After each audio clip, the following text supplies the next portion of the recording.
নজর রাখবো পরবর্তী সংবাদে। প্রদেশ বিজেপি মহিলা মোর্চার পক্ষ থেকে আজকে প্রচারের অঙ্গ হিসেবে দেওয়াল লিখন কর্মসূচি করা হলো এবং এই কর্মসূচি আজকে অনুষ্ঠিত হলো জিবির শ্যামলী বাজার এলাকায়। প্রদেশ বিজেপি মহিলা মোর্চার উদ্যোগে শ্যামলী বাজারে দেওয়াল লিখন কর্মসূচিতে উপস্থিত মহিলা মোর্চার সভানেত্রী মিমি মজুমদার তিনি ছিলেন এবং তার সঙ্গে এলাকার বিশেষ করে সমস্ত মহিলাদের উপস্থিতি লক্ষ্য করা গেছে। তার পাশাপাশি পুরসভার 5 নম্বর ওয়ার্ডের 10 নম্বর বুথ এলাকার বাড়ি বাড়ি গিয়ে লাভার্থীদের সঙ্গেও কথা বলেন প্রদেশ সভানেত্রী মিমি মজুমদার। মিমি মজুমদারের কি বক্তব্য উঠে এসেছে আজকের এই বিশেষ প্রচার, এই বিশেষ কর্মসূচিকে ঘিরে, শুনুন।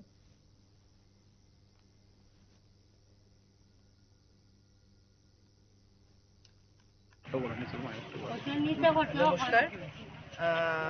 আজকে ভারতীয় জনতা পার্টি ত্রিপুরা প্রদেশ মহিলা মোর্চার পক্ষ থেকে এখানে 6 আগরতলার 5 নম্বর ওয়ার্ডে আমরা আছি এবং বুথটি হচ্ছে গিয়ে 20 নম্বর বুথ, 10 নম্বর বুথের মধ্যে আমরা উপস্থিত আছি। এখানে আমরা যেটা মাননীয় প্রধানমন্ত্রীর ক্যাম্পেইন, যেটা আমাদের ভারতীয় জনতা পার্টির ক্যাম্পেইন প্রোগ্রাম দেওয়াল লিখন এবং আমাদের যে লাভার্থী যে একটা সম্পর্ক অভিযান চলছে সেই উপলক্ষে এখানে আছে এবং আজকে একটা মহিলাদেরকে নিয়ে একটা ডিসকাশনও একটা এই ওয়ার্ড ভিত্তিক আমরা একটা আলোচনা সভাতেও অংশগ্রহণ করব, কেননা আসন্ন 2024 যে নির্বাচন, আমাদের লোকসভা নির্বাচন, সেখানে আমাদের প্রধানমন্ত্রী মাননীয়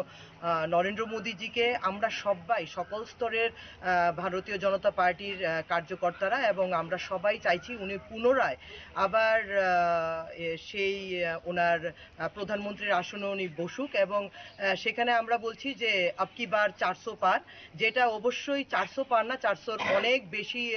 প্রধানমন্ত্রীজি আমরা নিশ্চিত যে উনি এখানে আরো সুন্দরভাবে উনি প্রতিষ্ঠিত হবেন, কেননা উনি দেশ এবং দশের জন্য যে কাজকর্ম করছেন, অন্তদয় ব্যক্তি পর্যন্ত ওনার যে চিন্তা ভাবনাগুলো। এবং আপনারা ইতিমধ্যে দেখে থাকবেন, কালকে আমরা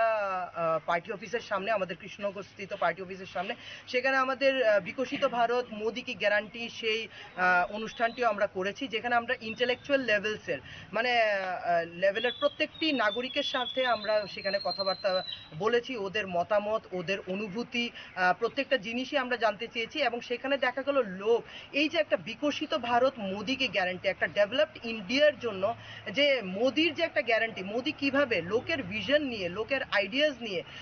মানুষের কি চিন্তাধারা, কিভাবে ওরা দেশটাকে চাইছে, কিভাবে ওরা রাজ্যটাকে চাইছে, কিভাবে ওরা ওদের ওয়ার্ডটাকে চাইছে, সেই যে চিন্তা ভাবনাগুলো সেই সাজেশন রূপে কিন্তু মোদিজি চাইছে, কেননা পুনরায় উনি প্রধানমন্ত্রী হওয়ার পর ভারতবর্ষকে এবং ত্রিপুরা রাজ্যকে কিভাবে উনি যেই ডেভেলপমেন্ট ওয়ার্কগুলো, উনি সবসময় ডেভেলপমেন্ট মুখী যেহেতু কাজ করেন, ডেভেলপমেন্ট ওয়ার্কসগুলো কিভাবে করবে সেই উপলক্ষে উনি বলবেন। এবং আজকে যেহেতু আমরা মহিলা মোর্চার পক্ষ থেকে এখানে দেখতে পাচ্ছেন আপনারা,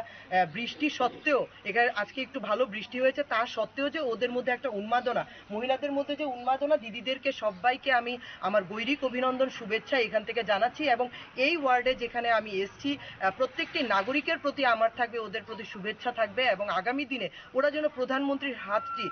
যেন ত্রিপুরাকে অগ্রসর করার জন্য, ওদের ওয়ার্ডটাকে অগ্রসর করার জন্য এবং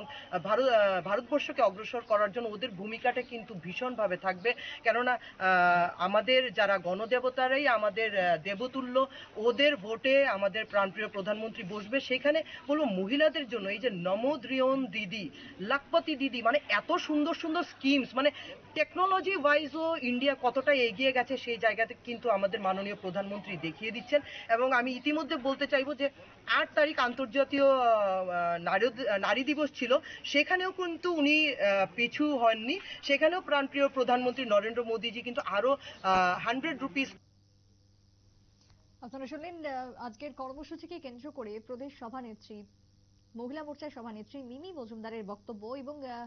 প্রধানমন্ত্রীর যে উন্নয়ন, সেই উন্নয়নের কাজকর্ম এবং সেই উন্নয়নের দিশা আরো একবার সকলের সামনে তুলে ধরলেন এই কর্মসূচির মধ্য দিয়ে। ছোট্ট একটা বিরতির পর ফিরবো, সঙ্গে থাকুন।